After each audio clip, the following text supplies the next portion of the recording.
Question number 4 में पूछा है find the coordinate of foot of perpendicular drawn from origin to the given plane. Okay, इसका first part है एक plane का इक्वेशन दिया हुआ है हमको कि 2x + 3y + 4z - 12 = 0। Okay, plane दिया हुआ। अब यहाँ ओरिजिन से एक नॉर्मल ड्रॉ किया गया है। ओके, ये नॉर्मल हमने दिखा दिया, नॉर्मल ड्रॉ किया है। मान लीजिए पॉइंट क्या है, P है, इसका कोऑर्डिनेट x1 है, y1 है और z1। ओके, इसी को हमको फाइंड आउट करना है, आपका ओरिजिन कोड। ठीक, अच्छा, ये कार्टेशियन फॉर्म में दिया हुआ है आपका क्या, प्लेन का इक्वेशन। तो इसको हम किस में चेंज करें, पहले वेक्टर फॉर्म में। r dot vector n equal to d। Okay, तो r का निर्देशांक क्या होता है बेटा, वेक्टर r। वेक्टर r बराबर क्या होता है, x i cap x i cap plus y j cap plus z k cap. Okay, और जो वेक्टर n है यही 2 3 4 कर लो, 2 i cap plus 3 j cap plus 4 k cap इसका टू वाट 12 ना। देखो ये किस टाइप का है, जरा देखो, ये vector r dot vector n equal to 12। जरा देखो क्या यूनिट वेक्टर है ये, क्या ये यूनिट वेक्टर है? अरे भाई इसका मॉडुलस निकालोगे क्या आएगा, 2 2 जा 4 + 9 + 16 ना, मतलब 1 तो नहीं आ रहा है ना, तो मॉडुलस 1 नहीं है, इसलिए वेक्टर n है। अगर मॉडुलस इसका 1 होता तो हम n कैप लिखते यहाँ पर। क्या लिखते, n कैप लिखते। ओके, अच्छा, अब जरा हम सोच रहे हैं कि जो फुट है उसका पोजीशन वेक्टर निकालना है, क्या OP क्या होगा बताओ, x1 - 0 ना, मतलब x1 i कैप हो जाएगा plus y1 j cap plus z1 k cap. Okay, चूंकि ये नॉर्मल है ना, ये नॉर्मल है किस पर, प्लेन पर। OP क्या है, नॉर्मल है plane. Since OP is perpendicular at plane ना, इसको हम लिख सकते हैं क्या, vector n is equal to, जानो vector n is equal to what, x1 i cap ना plus y1 j cap plus what z1 k cap. ध्यान दीजिएगा, ये वेक्टर n आ गया। अब आप हमको बताओ क्या क्या ये भी वेक्टर n है, ये भी वेक्टर n है, क्या हम ये लिख सकते हैं क्या? देखो समझने की कोशिश करो, सवाल तो लग जाएगा।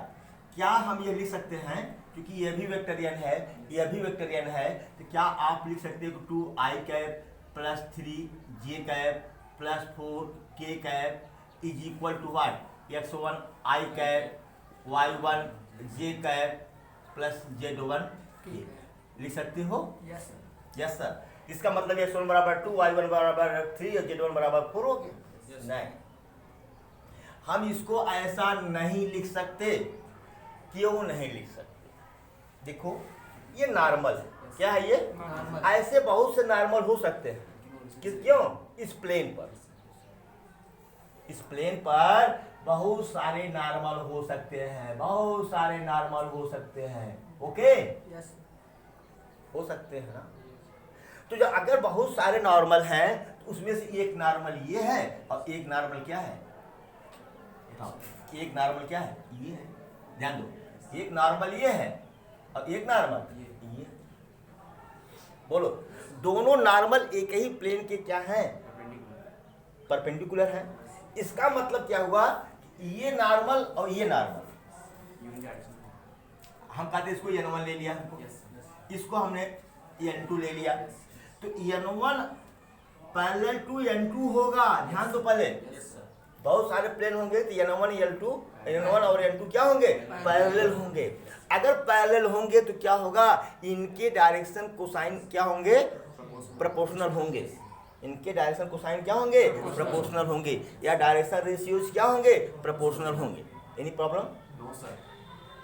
तो अब बताओ बेटा, अगर ये दोनों पैरेलल हो गए, ठीक है, क्या हो गए? पैरेलल हो गए, तो इसके और इसके जो रेशियोज हैं क्या होंगे? प्रोपोर्शनल होंगे। इसका मतलब हुआ कि x1 upon 2 is equal to y1 upon 3 is equal to z1 upon that's equal to what? Lambda मान लेता हूँ, के मान लो, कुछ भी मान लो ना। This implies that what? r x1 is equal to what? 2 lambda, y1 is equal to what? 3 lambda, और z1 is equal to what? 4 lambda. Okay, अच्छा ठीक है। ये x1 y1 z1 कहाँ पर है? प्लेन पर। और ये क्या है हमारा? प्लेन का इक्वेशन है, ये वाला, ये मेरा प्लेन का इक्वेशन है ना ये। तो ये x1 y1 z1 इस प्लेन के इक्वेशन को सेटिस्फाई करेंगे कि नहीं करेंगे? Since x1 y1 z1 lie on plane. कौन सा प्लेन? ये वाला 2x plus 3y plus 4z is equal to 12 ना, इस प्लेन पर है। So they will satisfy the plane, satisfy the plane. बोल बेटा। अब हम x की जगह क्या रखते हैं भाई? x1 जो x1 की वैल्यू है x1 y1 z1, ये किसकी x1 किसकी जगह पर रखें? x की जगह पर। y1 किसकी जगह पर रखें? y की जगह पर। z1 किसकी जगह पर रखें? z की जगह पर रखना पड़ेगा ना। Hence what? 2x मतलब 2 into 2 lambda, 2 into 2 lambda plus 3 into 3 lambda plus 4 into 4 lambda into है 4 लैम्डा इज टू व्हाट? 2 दूनी और 4 और 9 13, 13 और 16 29 इन 29 लैम्डा इज टू व्हाट? 12। तो lambda is to what? 12 upon 29। Okay, अब तो लिख सकते हो आप क्या? x1 is to what? x1 is to what? 2 lambda what? Multiply कर दो 24 upon 29। y1 is to what? 3 lambda, हाँ 36 अपॉन 29। भाई देखो भाई, लैम्डा का मान रखते चले जाओ जी, वहाँ पे लिखेंगे ना y1 इक्वल टू यहाँ पे। अरे कुछ कर दो ना, कुछ लोग बच्चा सोचेंगे कहाँ से कर दिया। लैम्डा का मान कितना है? 12 अपॉन 29, 36 अपॉन 29 हुआ। z1 बराबर 4 लैम्डा बराबर 4 इंटू 12 अपॉन 29 बराबर 48 अपॉन 29 ना। कोऑर्डिनेट क्या हुआ जरा बताइए आप तो? 24 अपॉन 29, 36 अपॉन 29, 48 अपॉन 29, ये फूट के क्या हो गए? Coordinate. Okay, note it please.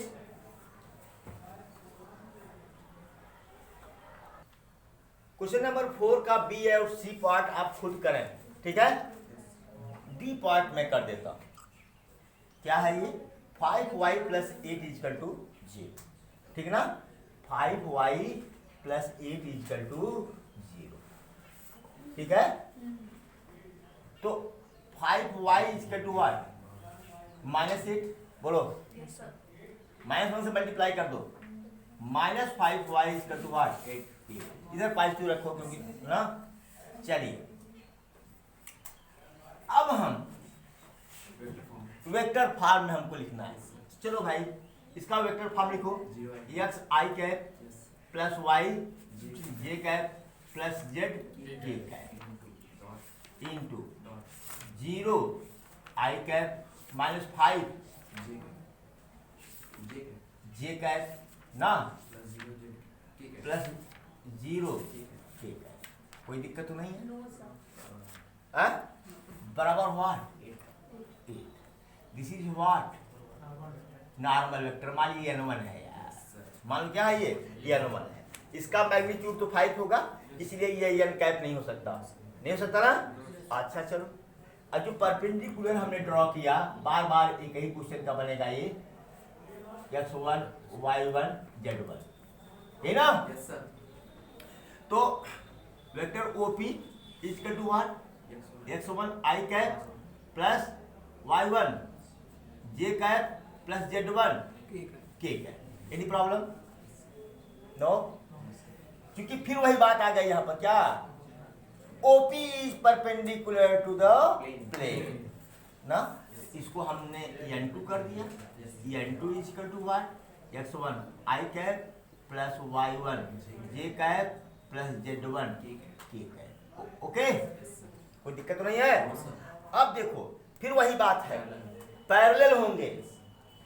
बताए थे ये और ये आपस बराबर नहीं हो सकते कि there are so many perpendicular, there may be so many perpendicular on the plane. तो n1 will be parallel to what? n1 will be parallel to n2 ना। इक्वल नहीं लिखेंगे तो परिवार बता दिए थे आप लोग।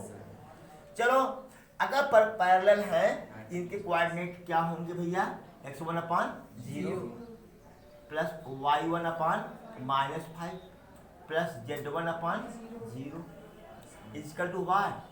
के प्लस नहीं,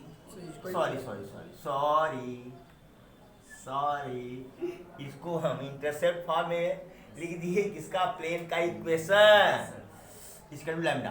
तो x1 equal to what? 0, y1 equal to what? Minus 5, z1 equal to what? 0।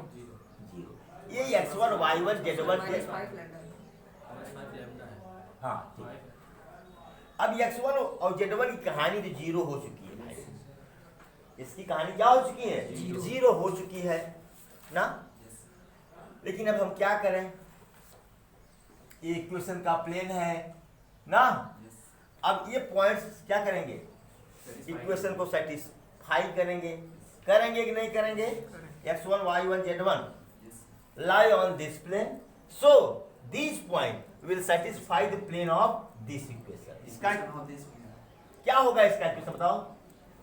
0x minus 5y ना minus 5y plus 0z equal to what? ये हुआ इसका, बोलो यार। तो ये पॉइंट इसको सेटिस्फाई करेंगे कि नहीं? तो फिर क्या हो जाएगा भैया कि अब वही कहानी लिखो, since x1 y1 z1 lie on the plane, so they will satisfy the plane equation of plane। ये सब लिखो, पहले भी करवा दिया हूँ। तो फिर क्या होगा? यहाँ 0 है तो कोई मतलब नहीं है, z है 0, z है कोई मतलब नहीं है।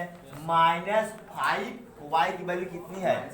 माइनस 5 लैम्डा ना इज इक्वल टू व्हाट? 8। तो 25 lambda is equal to what? 8 ना। तो lambda is equal to what? 8 upon 25 ना। तो y1 is equal to what भैया? माइनस 5 लैम्डा, बोलो भाई। तो माइनस 5 इंटू 8 अपान 25, तो माइनस 8 अपान 5। तो x1 y1 x1 z1 0 है, तो पॉइंट्स क्या हुए?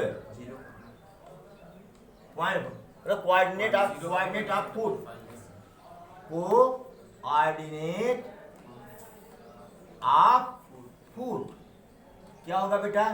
0 माइनस 5 अपान 8 और क्या? सॉरी माइनस 8 अपान 5 हो गया। नोट करेंगे इसको। पांचवा जो क्वेश्चन है, इसमें करा find the equation of plane in vector and cartesian form. कुछ कंडीशंस दिए हुए हैं, उस कंडीशन के अनुसार आपको प्लेन का इक्वेशन दोनों फॉर्म में निकालना है। किसमें वेक्टर फॉर्म में और कार्टेशियन फॉर्म में। इसका फर्स्ट पार्ट है, हमें उस प्लेन का इक्वेशन फाइंड आउट करना है जो इस पॉइंट से पास हो रही है तथा इस पॉइंट के परपेंडिकुलर। ओके, तो ध्यान दीजिएगा, सॉरी ये मान लो एक्स वाई जेड है भाई। ओके, ये प्लेन है हमारा, ये हमारा प्लेन है। ओके, ये प्लेन जो है, ये प्लेन इससे पास होकर जा रहा है इस पॉइंट से, इसका कोऑर्डिनेट 1 0 -2। ओके, और ये परपेंडिकुलर एक प्लेन है, उसके परपेंडिकुलर है। तो भाई प्लेन के परपेंडिकुलर है, मतलब उस प्लेन का क्या खींच लो, नॉर्मल। क्या खींचो उस प्लेन का, नॉर्मल। और ये परपेंडिकुलर है किसके, परपेंडिकुलर है किसके भाई, ये आई cap plus j cap minus के, इसके परपेंडिकुलर है। ओके, तो पहले तो हम क्या निकालेंगे भैया, इस पॉइंट का हमारा पॉइंट पी है, इसका पोजीशन वेक्टर निकालेंगे।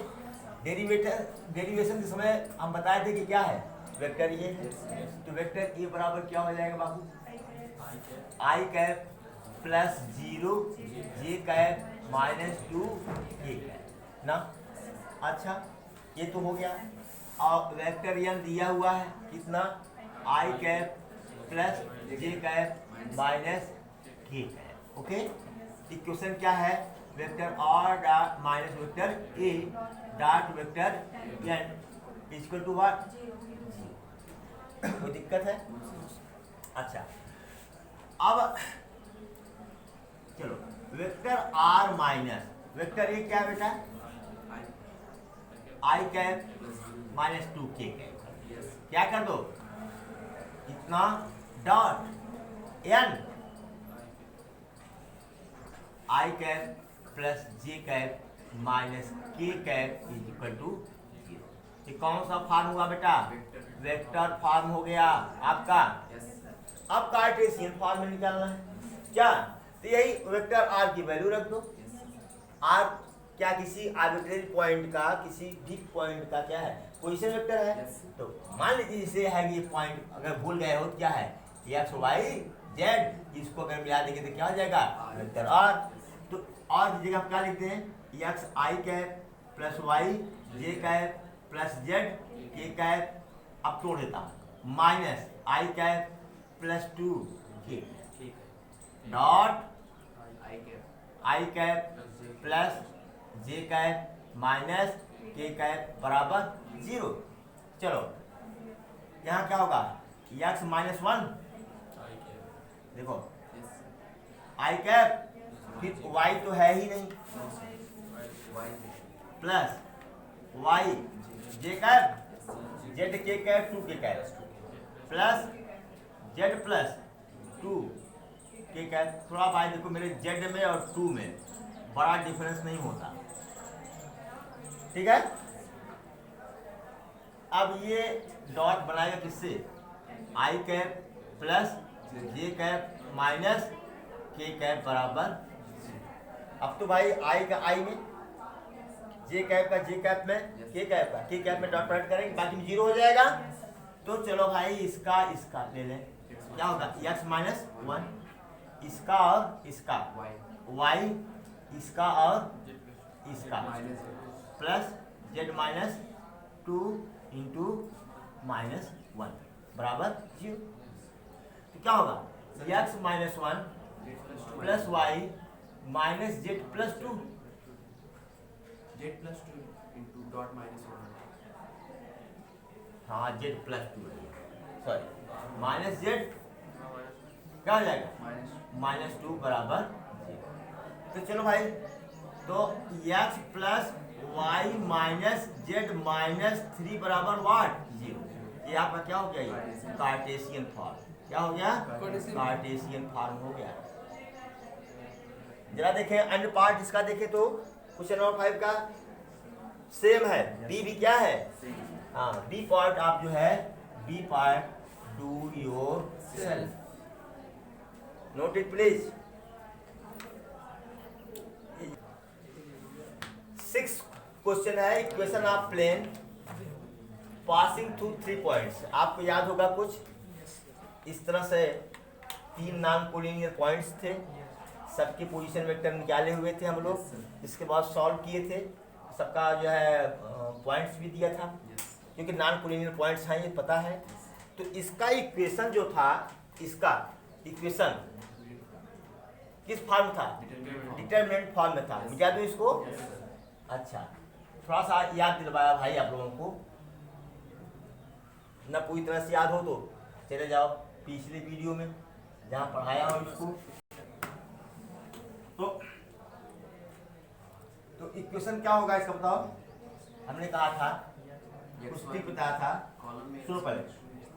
x1 माइनस, बोलना मत अभी, x1 माइनस x1 तो 0 हो जाएगा ना, x2 minus x1 x3 minus x1 तो नहीं, हटा दो इसको ना। फिर y1 minus y1, y2 minus y1, y3 minus y1 केवल